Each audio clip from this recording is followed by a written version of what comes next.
కూర్చోమ్మా.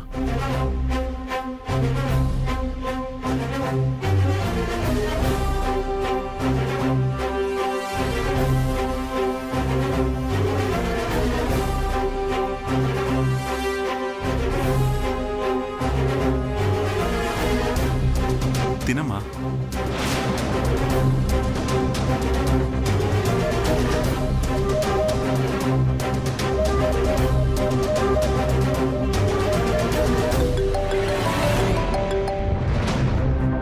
Hello hello చెప్పండి.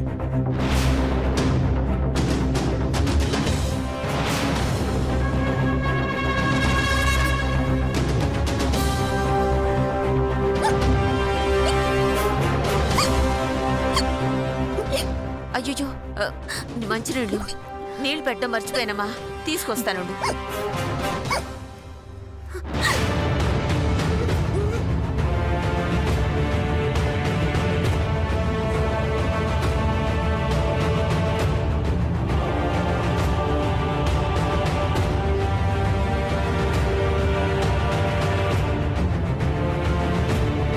ఇదిగో అమ్మా, తాగు.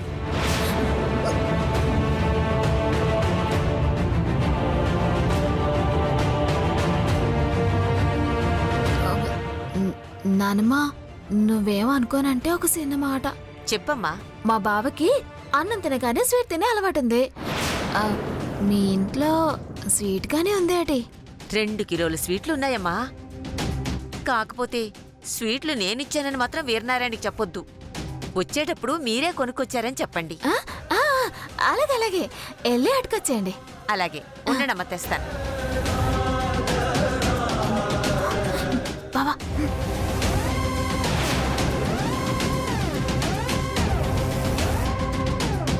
అయ్యయ్యో, పెరిగేసుకోకుండా చేయి గడిగేసుకున్నావేంటమ్మా? నా కడుపు నిండిపోయింది నాన్నమ్మా. సరే అమ్మా, ఇద్దరు స్వీట్లు తీసుకోండి.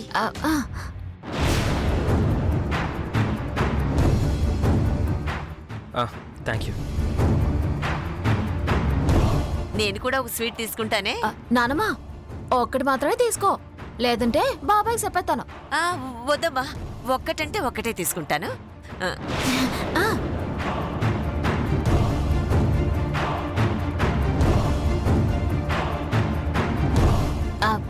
బాబాయ్, మరి మేము వెళ్తామా? చిట్టమ్మా, మేము కూడా రేపు ముంబై వెళ్తున్నాం. ఒక 10 డేస్లో వచ్చేస్తాం. ఆ తర్వాత కలుద్దాం. అలాగే సార్. చిట్టమ్మా, వెళ్దామా? వెళ్దాం. వస్తానమ్మా. మంచిదమ్మా, వస్తాం బాబాయ్. చిట్టమ్మా, వెళ్దాం పద.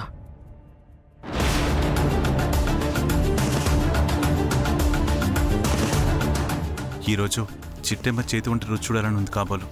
అందుకే ఫ్లైట్ క్యాన్సిల్ అయింది. అది సరే గాని బయటనున్న చెప్పులు ఎవరు అంటావు? నువ్వు ఇంకా చెప్పుల సంగతి మర్చిపోలేదా? వదిలేయమ్మా. లేదురా, చిట్టమ్మ రావడం వెనకాల, నన్ను కావాలని స్వీట్లు అడగడం వెనకాల ఏదో జరిగింది. అదేంటో తెలుసుకుంటాను, తెలుసుకుని తీరుతాను. ఏమే కోకిలమ్మా, ఏడు నుంచి మనం పేనాలతో బయటపడతామంటావా? ఆ ఇంట్లో ఉండుంటే ఇవాళ కాకపోతే రేపన్నా తప్పించుకోవచ్చు. వచ్చి స్టోర్ రూమ్ లో పడ్డావే. పైగా ఆ ఈర్నారాయణ మనుషులు తాళం కూడా వేసినారే. తాళం పగలు కొట్టినా ఉంటే సౌండ్ వస్తుంది. సౌండ్ వచ్చినదంటే చుట్టుపక్కల వాళ్ళకి తాళం పగలు కొడుతున్నట్టు తెలిసిపోతుందే. అదే జరిగితే అడ్డంగా దొరికిపోతావే.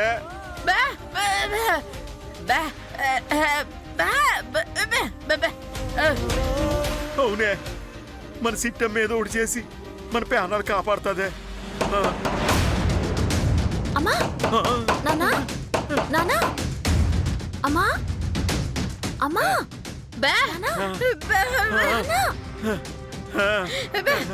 తలుపుతీయండి. అమ్మా, అమ్మా.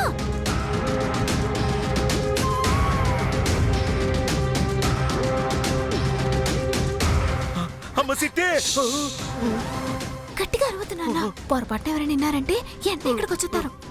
అవును తల్లి, అది నిజమే. ఎందుకే ఇక్కడి నుంచి మేము బయటపడే మార్గం ఉందా? కంగారు పడకండి నాన్న, ఇప్పటికిప్పుడే మిమ్మల్ని బయటికి తీసుకురావడం అంటే అస్సలు కుదరదు. అంటే ఈ రోజంతా మేము ఎండే ఉండిపోవాల్సిందేనా? అవును మావయ్య, ఇక్కడ ఉండక తప్పదు. ఈరోజు రాత్రికి నేను చిట్టమ్మ వస్తాం. ఏదో ఒకటి చేసి మిమ్మల్ని ఇక్కడి నుంచి తీసుకుని వెళ్తాం.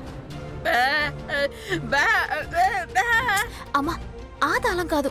అలాంటి తాళాలు ఇంకా బందేసినా మిమ్మల్ని ఇంటికి తీసుకెళ్లే బాధ్యత మాది. కాకపోతే మేము వచ్చేంత వరకు మీరు కాస్త ధైర్యంగా ఉండండి, అర్థమైందా?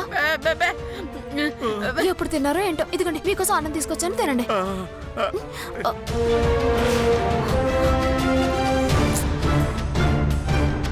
బావా, ఈ ప్లేట్ ఇద్దామంటే లోనికి వెళ్ళట్లేదు. వీళ్ళకి నేను ఎలా తినిపించాలి? నువ్వే పెట్టాలి. అంటే వాళ్ళున్న పరిస్థితుల్లో అన్నం ఎలాగూ తినలేరు. అన్నం తినాలన్న ఆశ కానీ కోరిక కానీ వాళ్ళకి లేవు. అందుకే నువ్వే వాళ్ళిద్దరికి తినిపించాలి. అర్థమైంది బావా. నానా తినండి. అల్లుడు గారు చెప్పినట్టు నిజంగా మాకు ఆకలి లేదమ్మా. మీరు అలా అంటే ఎలాగా?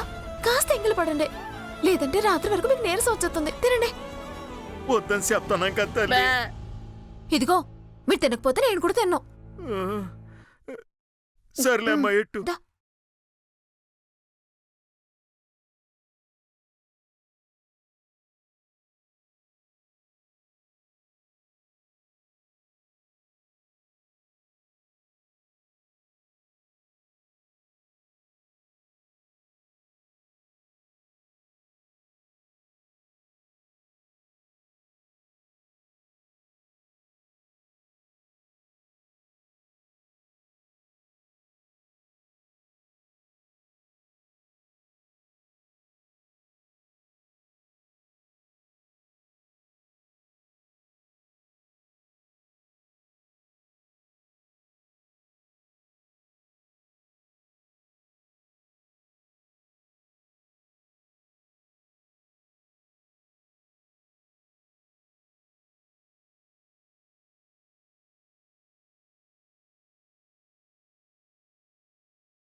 అమ్మా, కుక్క అరుతుందమ్మా. అవునా? చేపల కూర వాసన దానికి తగిలినట్టుంది, అందుకే అరుతుంది.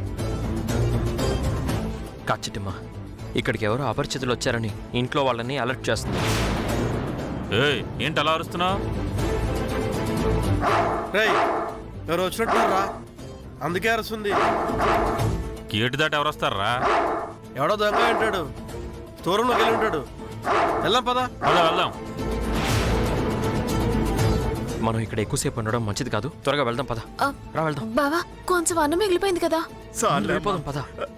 ముందు మీరిద్దరు ఎక్కడి నుంచి వెళ్ళిపోండి. అలాగే. చిట్టి త్వరగా పద. నానా, వెళ్తావా?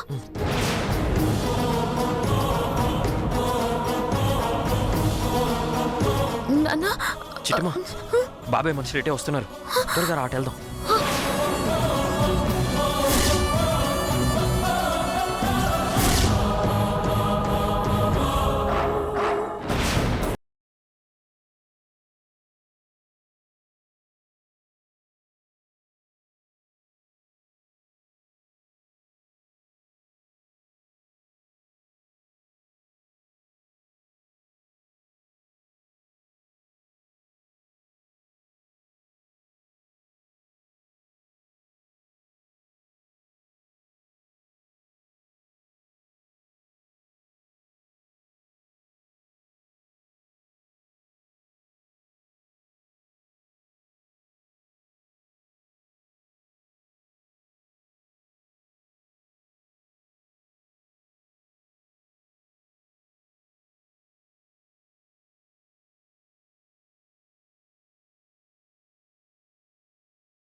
అందరా ఇదేం కాలం? చలికాలం. చలికాలం. తోడు కోసం కుక్కలు అరుస్తాయని మా తాత నా చిన్నప్పుడు చెప్పాడురా. నాకు తెలిసి ఏ ఆడకుక్క ఇంటి బయట నుండి వెళ్ళుంటది. ఆ వాసనకి ఇది అరుచుంటది.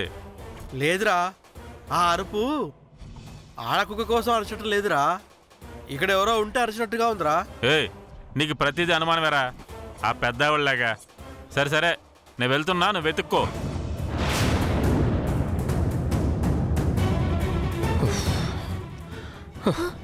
ఎలారా?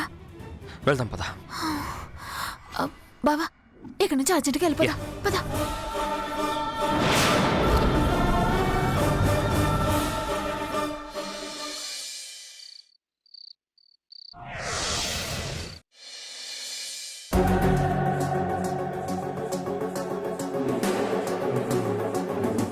ఒరే అవతారం, అక్క, ఉదయం నుంచి చిట్టమ్మ రవిచంద్ర కనిపించట్లేదేంట్రా? ఎక్కడికెళ్ళుంటారు? ఏమో అక్క, చిట్టమ్మ ఇంటి దగ్గర నుంచి ఫోన్ వచ్చింది.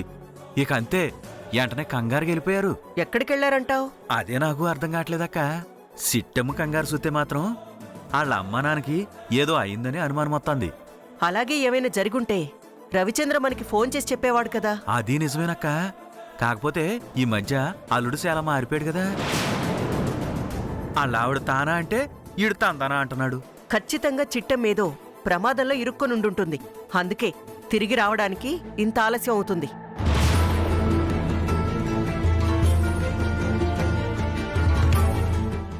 నాన్న రవిచంద్ర, అమ్మా, పొద్దుననగా వెళ్ళి ఇప్పుడొస్తున్నారు. భోజనం కూడా చేయకుండా గదిలోకి వెళ్తున్నారేంటి? రండి, భోంచెద్దురు గాని. మేము బయటే తినొచ్చాం అమ్మా. అలాగా?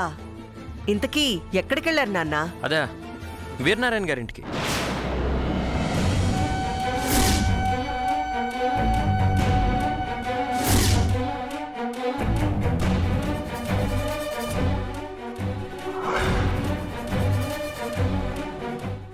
అనుకోకుండా చెప్పేశాను చిట్టి.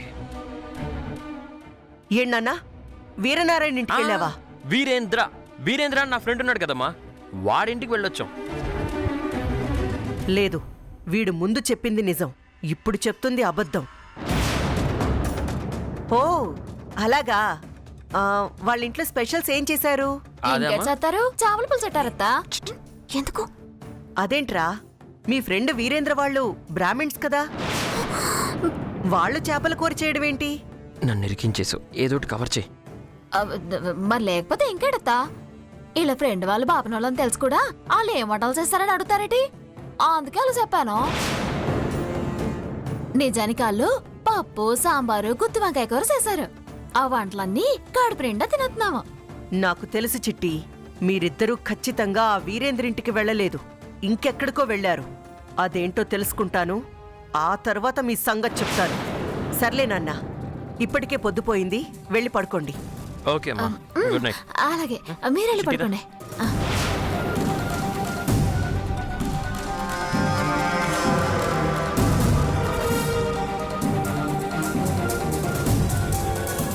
ఒరే అవతారం, రవిచంద్ర చెప్పింది పక్కా అబద్ధం కదూ? అవునక్క, ఆడెందుకో ఈ మధ్య అన్ని అబద్ధాలు చెప్తున్నాడు. అసలు వీళ్ళిద్దరూ ఎక్కడికెళ్లారు, ఎవరి కోసం వెళ్లారు? రేపు ఉదయం కల్లా నాకు తెలియాలిరా. అలాగే అక్క, ఎంక్వైరీ పెట్టేస్తాను, మొత్తం కూపీలాగేస్తాను.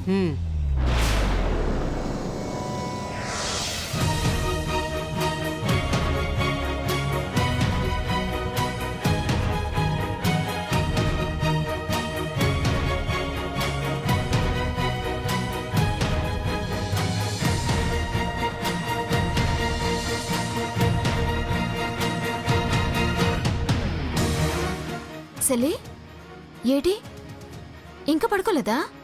లేదక్కా, మీరు వస్తారని మీకోసమే ఎదురు చూస్తున్నాను. అలాగా, సరే, భోంచేసావా? చేశానక్కా. అది సరే, సాల్వా కప్పుకున్నావేటి? అది కాస్త చలిగా ఉంటేను కప్పుకున్నానక్కా. ఓహో అలాగా. సారీ సెల్లి, వెళ్ళిన దగ్గర నేను మీ బాబా ఇరుకున పడిపోయాం. ఈ ఆళ్ళనితో కలిసి తినే అవకాశాన్ని మేము వదులుకున్నాం. ఈ ఆటకి వదిలే, రేపు అందరం కలిసి తిందాం, సరేనా? పర్వాలేదక్కా, మీరు వెళ్ళి పడుకోండి, నేను కూడా పడుకుంటాను. అలాగే, పడుకో. అజు పడిపోయిందే, సారీ.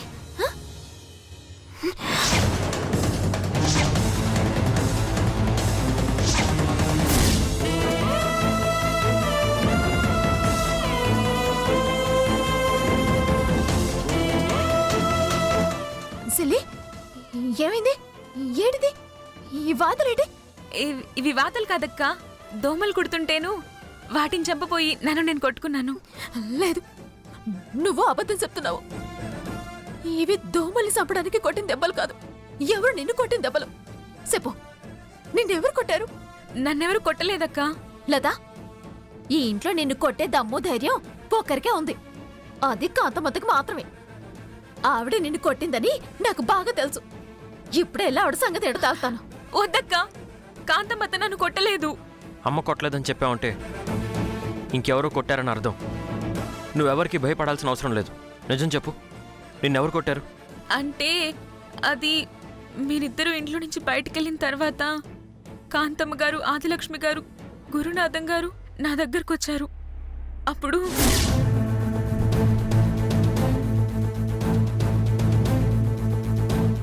అమ్మ లత,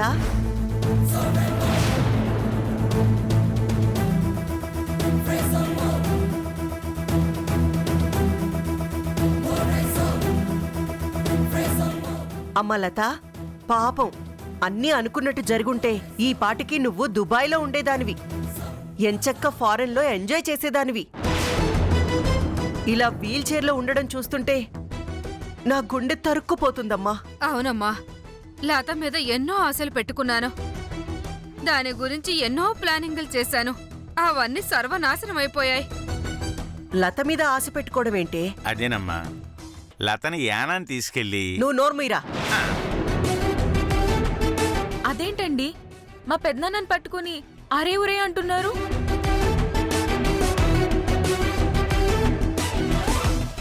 నేను నోరు మొయ్యమంది మీ పెదనాన్నని కాదమ్మా, ఇదిగో ఈ అవతారం గాడిని. అవును లత, ఇప్పుడు అక్క నన్నే తిట్టింది. నాకు తెలుసు అతను మా పెద్దనాన్న కాదని, ఆవిడ మా పెద్దమ్మ కాదని. అందుకే మీరింత ఈజీగా తిట్టగలిగారు. కాంతమ్మ గారు, మీరేం బాధపడకండి. లతన వీల్ చైర్లోంచి పైకి లేపి అటు ఇటు నడిపించడమే కాదు, డైరెక్ట్గా దుబాయ్ దాకా పరిగెత్తించే ప్లాను నా దగ్గర ఉంది. ఏంటి గురునాథం గారు, లతని వీల్ చైర్ నుంచి పైకి లేపి నడిపిస్తారా? అవునండి, నేను నడిపిస్తాను. అదేటి, మా డాక్టర్ గారేమో ఒక వారం రోజుల పాటు లత కదలలేదని చెప్పారు. అలా మీరెలాగ నడిపిస్తారు? చెప్పను, చేసి చూపిస్తాను. ఏమే అత్తలే, బెత్తం అందుకో. అలాగే గుత్తిగారు.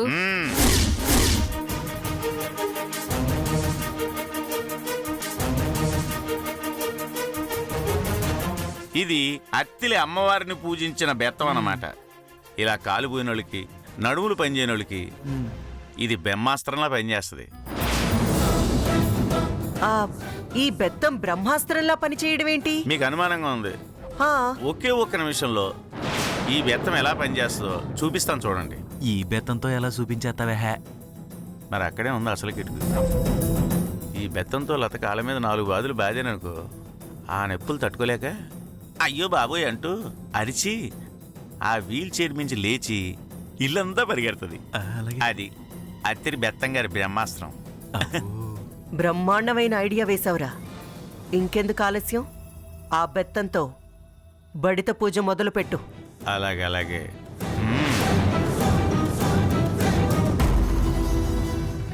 అమ్మా, నీ 2 కాళ్ళు పైకి చాపమ్మా. ఎందుకు పెద్దనాన్న? పూజమ్మా, పూజ. ఈ అత్తిరి బెత్తం పూజ చేసావనుకో, వెంటనే నువ్వు లేచి నడవగలుగుతావు. నేనేం చేసినా నీకోసమే కదా తల్లి. ఎందుకు పెద్దనాన్న? ఒక వారం రోజులు ఆగితే నేను నడవగలుగుతానని డాక్టర్ గారు చెప్పారు. అదేంటమ్మా లత, ఎప్పుడు కోతి పిల్లలాగా చెంగు చెంగున దూకే నువ్వు ఇప్పుడు ముసలి కోతిలాగా ఇలా వీల్ చైర్ మీద పడిపోవడం నేను చూడలేకపోతున్నానమ్మా. అందుకే కష్టమైనా నష్టమైనా నిన్ను నడిపించాలని నేను నిర్ణయం తీసుకున్నాను. అయ్యా గురునాథం గారు. అమ్మ కాంతమ్మ గారు, బాగా చెప్పారండి. ఇంకెందుకు ఆలస్యం, ఆ అత్తిలి బెత్తం పూజ మొదలు పెట్టండి. తమ రాజ్ఞ తల్లి ఆదిలక్ష్మి, ఉమ్, కాళ్ళు చాపుకోవడానికి ఆ అమ్మాయి మోమాట పడుతుంది. కాస్త నీ సహకారం అందిస్తే. అలాగేనండి. ఆ అమ్మాయి కోసం సహకారం ఏంటి, నా ప్రాణాలు అడిగినా ఇస్తాను. నీ ఎదవ ప్రాణాలు లోపలెట్టు, ప్రస్తుతానికి నీ ఎదవ టాలెంట్ బయట పెట్టు. హ్మ్, అలాగేనండి. వద్దు పెద్దమ్మా, ఒక వారం రోజులాగితే నేను నడుస్తాను పెద్దమ్మా. వారం దాకా ఎందుకమ్మా? ఆ. మీ పెదనాన్న ఇలా అత్తిలి బెత్తంతో పూజ మొదలు పెట్టగానే 10 నిమిషాల్లో అలా లేచి లేడి పిల్లలాగా చెంగు చెంగు నెగురుతావు. అది. ఒక్క నిమిషం. ఆ.